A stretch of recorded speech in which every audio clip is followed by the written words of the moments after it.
Hi, everybody. Give me just a second. All right. So, welcome to today's lesson on Sumerian society and government. So, you should have already learned about the geography of Mesopotamia and why so many people desired this area to live. Now, if you can visualize the Fertile Crescent, remember we called it sometimes the Fertile Crescent roll, but if you picture the southern end of the Fertile Crescent, there is an area there that was called Sumer. And this area of the Fertile Crescent was the most fertile, the most desirable part. It's close to a seaport for trading. And this area is where really uh, the civilization of Mesopotamia really started in this area of Sumer. So what we're going to be focusing on in this lecture is Standard 2. And on your study guide, you have several questions over Standard 2.3. What were the rights and responsibilities of government leaders in Mesopotamia? So specifically kind of focusing on what did their government look like? Who had the authority? What were their rights? What were the responsibilities? So let's go ahead and get into this. All right. So you might need to go ahead and fill out what you see on the screen. So what we call like a social structure, one word for that is called a social hierarchy. Think like a ladder. You go higher up on the ladder you go, the more important you are in society. So in ancient Sumer, there was a hierarchy, and this just naturally sort of occurred because if you think about at the end of the New Stone Age, people were farming communities. And then eventually, once they got so good at farming, not every single person in the community had to be a farmer. Some people are just naturally really good at bossing others around. Those people make good government leaders, I suppose. And other people are just content to kind of do what they're told. So a society sort of naturally divided themselves by rank. Now, early on, in this region, everything kind of becomes about protecting your territory. So some of the very first kings of Sumer were actually military leaders. And that's kind of how they got to that position of authority, because they were in charge of protecting the land and making sure the area was defended. And then, of course, people started developing religious beliefs. Many religions at this time are called polytheistic. That's a big word. Poly means many. Theistic means gods, a belief in many gods. We have archaeological evidence that tells us that people during this time believed in many gods. We see lots of carvings left behind that show people paying tribute to different elements in nature.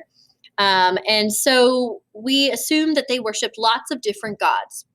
And so some people in society would have maybe made this more of a priority instead of farming, and those people become priests. Other people become wealthy through trade, because we know once you have a surplus of grain or of any kind of resource, you can use it to trade and get other things you need. In our river valley simulation, the settlers had the desirable resource, right? They live next to the river, they have a fertile plain, but they had all that candy, which represented the crops. And so eventually they had so much candy, they had to figure out what they were going to do, right? And so in our simulation, we needed a military to protect that. We needed to build a fortress.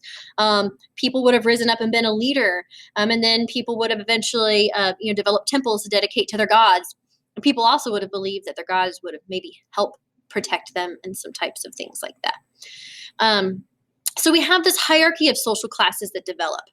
Some people become wealthy merchants. These would be people who represent the group who were the traders in our simulation. They become wealthy because they can take the resources from that region and go out and trade for other goods that they need. We know that in Mesopotamia, they have plenty of flat land for growing crops, 2 great rivers, but they don't have like stone or wood or metals that are natural to that region. So they would have had to get that by trading with others. And that is where the wealthy merchants would come in. So these people make up the upper class: the king, priests, wealthy merchants. And then below them, you have kind of a middle class, people who have a craft or a trade. Crafters would be people who make pottery, or maybe they even are blacksmiths and creating weapons or tools. Merchants, people who are selling these goods, um, and people who are a difference between a merchant and a trader. Merchants typically stay local and maybe have a little shop and they sell their goods, whereas traders are leaving and going and exploring and going to new places and bringing goods back into the community. And then majority of people are still farmers. I mean, the whole basis of their economy um, is based on farming, because that is where the most of the wealth is coming from. It's from farming the grain. And so that's what majority of people in this society are doing. And then, like most ancient cultures, you have a slave population. Sometimes these are people who couldn't pay a debt, and since they owed money, they had to work their time as a slave. Other times, maybe they're people who were captured in some kind of a battle. And so there's a slave class as well. So then we get into the idea of government. And I know this is one of your terms on your study guide. Government or rule of law is the idea that all members of a society must obey the law. And even whether you're rich or poor, the idea of government is that everybody has rules to follow. Now, that doesn't mean everybody has equal rights at this time, but everybody agrees to kind of follow some rules. That doesn't always mean the rules apply fairly to everybody by our terms, but there is an idea that there needs to be order in society. And so that's government. And if you think about how a growing population, like if you go back to a small farming village, people can probably generally agree on some rules to follow. They might not have to actually lay out a bunch of laws.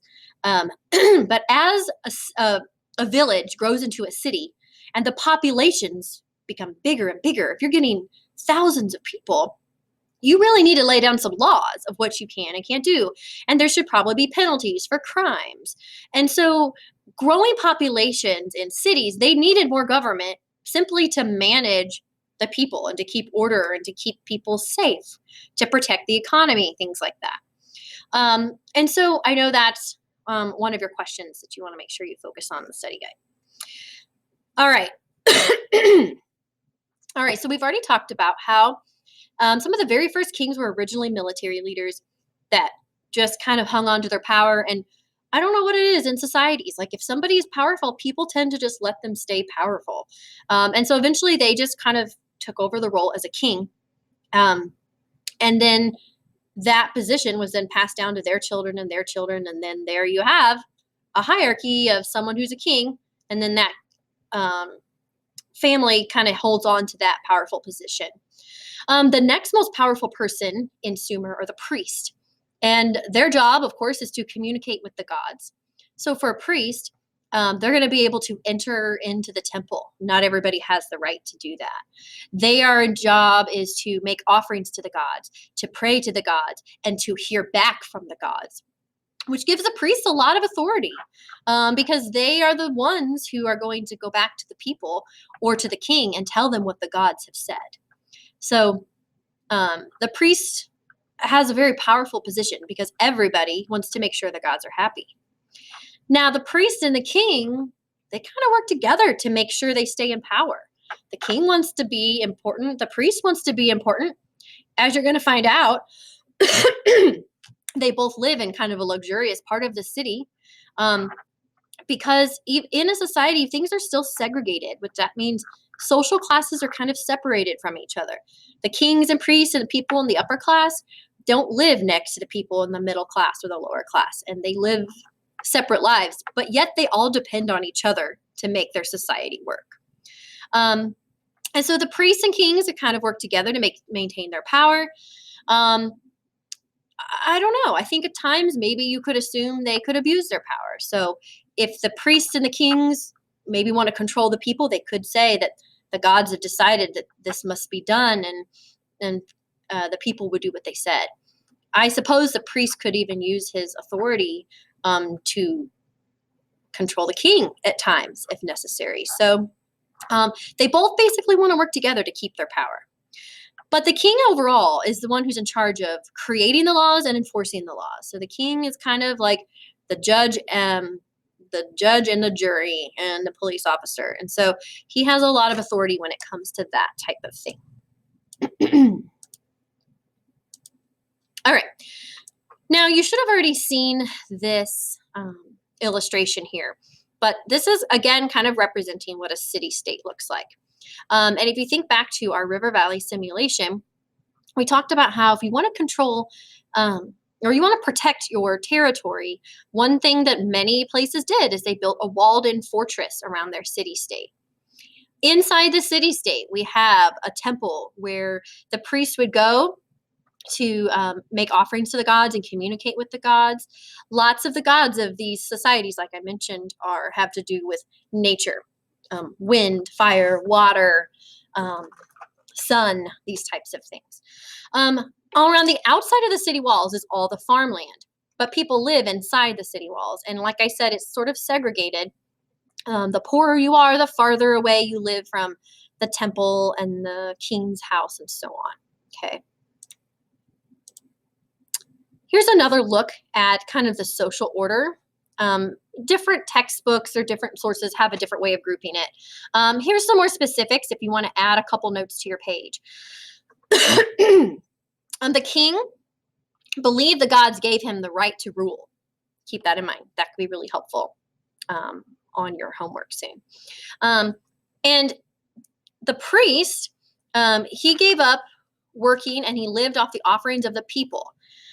People, they give large tracts of land to rent out to farmers for financial support.